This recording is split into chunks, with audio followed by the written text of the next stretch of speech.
Bem-vindos ao Dispositivo. Eu sou Eduardo Lopes.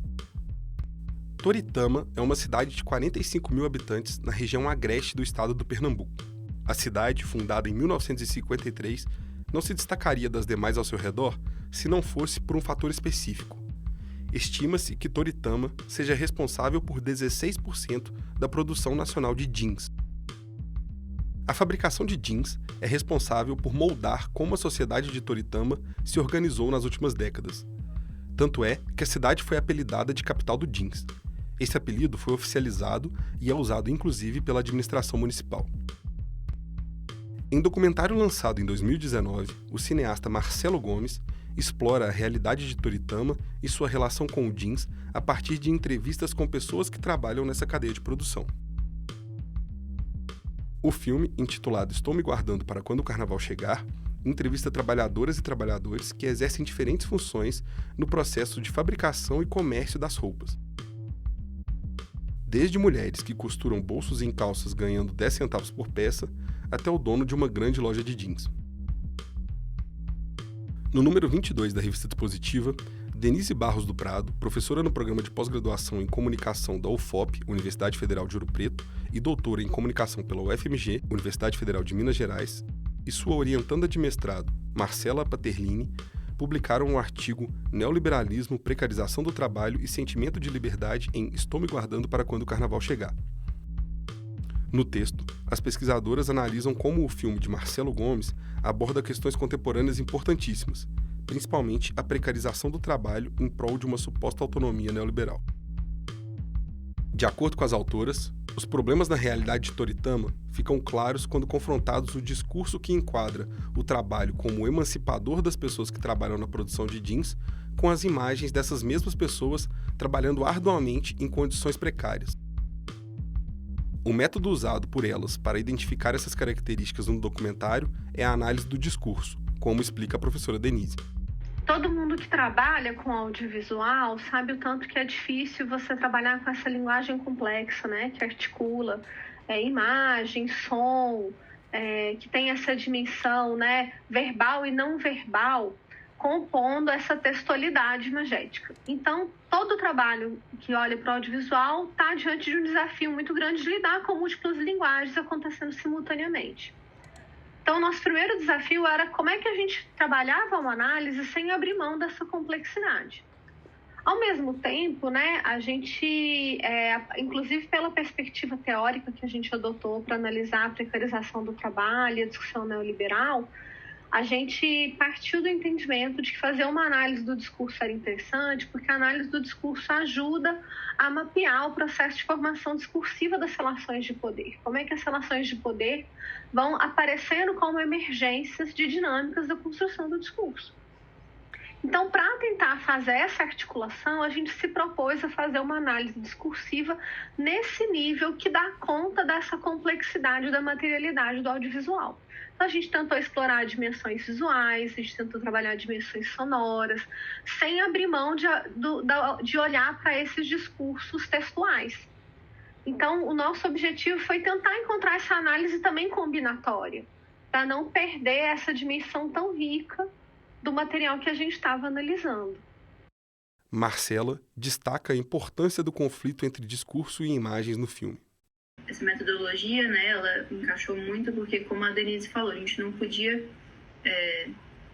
talvez, ficar com um olhar muito centrado no discurso dos trabalhadores e esquecer as imagens, porque é ali nesse conflito, né, que as coisas aparecem, né, que essa dualidade dos discursos vão enriquecer essa análise, né?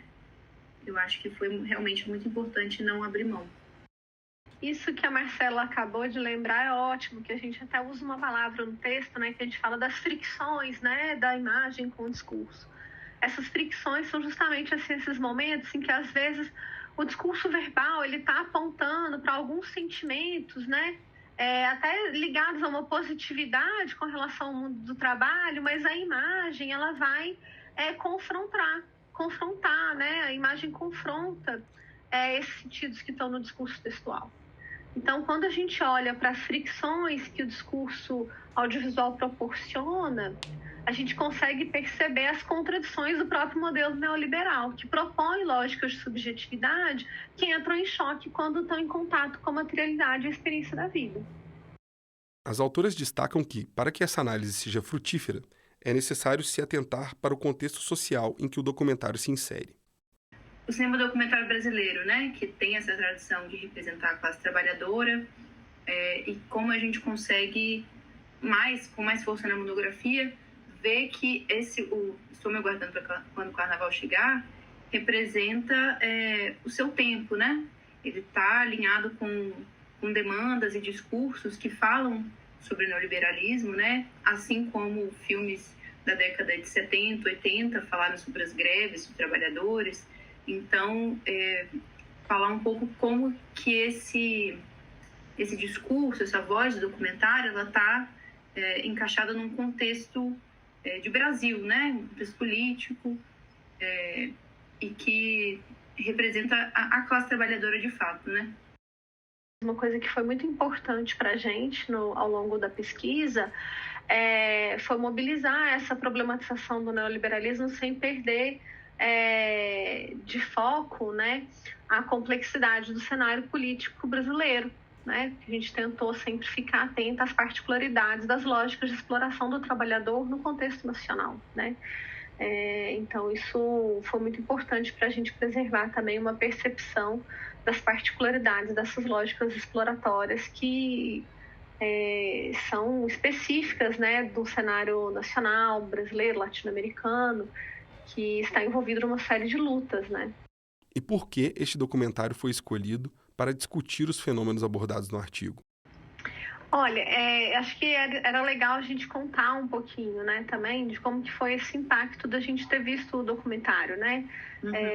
Para quem já assistiu o documentário, Estou Me Guardando para Quando o Carnaval Chegar, e é um documentário que a gente recomenda muito, porque ele é muito forte, né? Ele é um documentário muito bonito e muito potente, porque ele tem uma força muito grande de mostrar para a gente como é que as relações do mundo do trabalho, elas não são descoladas da vida das pessoas e da maneira como as pessoas experimentam a própria vida. Então, esse documentário, né, ele mostra muito como é que, assim, o desejo de prosperidade, de riqueza, ou mesmo de ascensão social, ele não é descolado também de uma certa ilusão diante do estado produtivo do capitalismo contemporâneo, né? As sociedades capitalistas, principalmente, né, nesse contexto intenso e violento do neoliberalismo, ele impõe uma série de pressões sociais, ele impõe uma lógica de exploração que vai se imiscuindo na vida cotidiana das pessoas. E o documentário, ao representar os trabalhadores de Toritama, vai mostrando como é que essa lógica do neoliberalismo, assim, da pessoa que é o empresário de si mesmo, da pessoa que sente que ela organiza a própria rotina de trabalho, que ela produz e ganha em cima da própria produção e que aí ela consegue, né, controlar mais o seu trabalho, na verdade ela está ali envolvida por uma lógica produtiva numa sociedade neoliberal que tem uma exploração avassaladora do trabalhador, né, que intensifica a exploração do indivíduo com uma sensação de que aquilo traz uma dimensão de liberdade para o próprio trabalhador, quando, na verdade, ele maximiza a exploração do próprio trabalho, porque ele não tem outras possibilidades de sobrevivência, né, nesse modelo tão agressivo, né, que a gente tem nas sociedades contemporâneas. E a gente olhou para esse documentário em associação a essa crítica contemporânea do neoliberalismo, né, que é muito intensificada, né, e que a gente dá bastante destaque no trabalho, na perspectiva do Dardot, do Laval e da Wendy Brown, que vai mostrar como é que o neoliberalismo ele não opera só como um sistema exterior, né, que ele está investido na vida das pessoas. E que esse sistema produz formas de subjetividade, formas de construção da experiência cotidiana das pessoas, que vai incorporar esses valores e, às vezes, de forma mais ou menos sutil ou mais ou menos consciente, esses valores vão sendo apropriados e vão direcionando as escolhas pessoais. Então, a escolha que a gente fez, né, de mobilizar esse referencial teórico para analisar esse filme, é porque a gente queria fazer uma leitura contextualizada desse documentário, sem abrir mão de perceber a agência dos sujeitos associada a esse contexto. Então, por isso que a gente articula na análise essa perspectiva conceitual do neoliberalismo com essa dimensão produtiva do mundo do trabalho.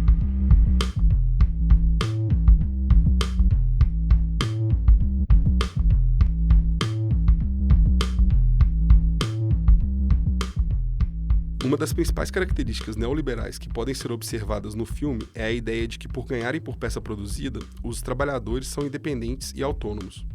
O texto de Marcela e Denise destaca que essa ideia é um engano.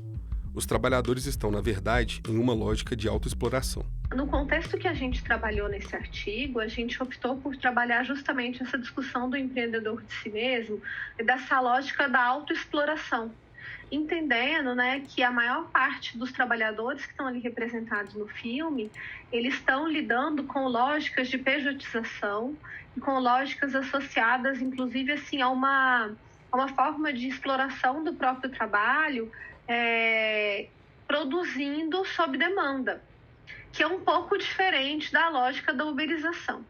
Então, tem mecanismos de precarização da mesma forma, mas também tem algumas nuances. E dentro dessas nuances, a gente preferiu dar ênfase a uma característica que é muito evidenciada no documentário, que é o ganho por peça produzida, que remonta, inclusive, a denúncia, né, e a crítica marxista do esfacelamento das relações de trabalho, da sensação de trabalho como um esforço coletivo, ao individualizar a força do trabalho. Então, a gente optou por trabalhar essa dimensão do empreendedorismo mais voltada para essa forma de precarização que fraciona as relações trabalhistas e que acaba tentando atomizar as relações de trabalho, né? Fazendo com que a pessoa se identifique cada vez menos com a condição de trabalhador como pertencendo a uma classe e mais centrada a uma dimensão de trabalho muito focada numa lógica de produção individual mensurada pela sua possibilidade de produção, né? Pela sua produtividade, que vai focar numa busca de uma exacerbação da sua produtividade ou de uma alta performance na elaboração e na realização dos seus produtos. Estou Me Guardando para Quando o Carnaval Chegar foi lançado em 2019, primeiro ano do mandato de Jair Bolsonaro como presidente da República. Um governo marcado por políticas econômicas ultraliberais e perdas de direitos trabalhistas. No entanto, Marcela destaca que os problemas mostrados pelo filme não são específicos daquela época, mas parte de um movimento que vem se acirrando desde o final do século passado. Porque eu acho que essa dimensão do contexto político, ela não... Bom, é óbvio, né, que o governo Bolsonaro traz todas as suas... como é que eu posso dizer? As suas ideologias, né, que também estão alinhadas ao neoliberalismo, mas eu acho que é mais um contexto global, assim, né, não tanto focado em um governo específico, né, até porque, como a gente também menciona no texto, o governo do Temer foi o que trouxe reforma trabalhista, que acarretou várias consequências, né, várias degradações ainda maiores para a classe trabalhadora. Então, eu acho que é um processo que ainda não foi interrompido, né?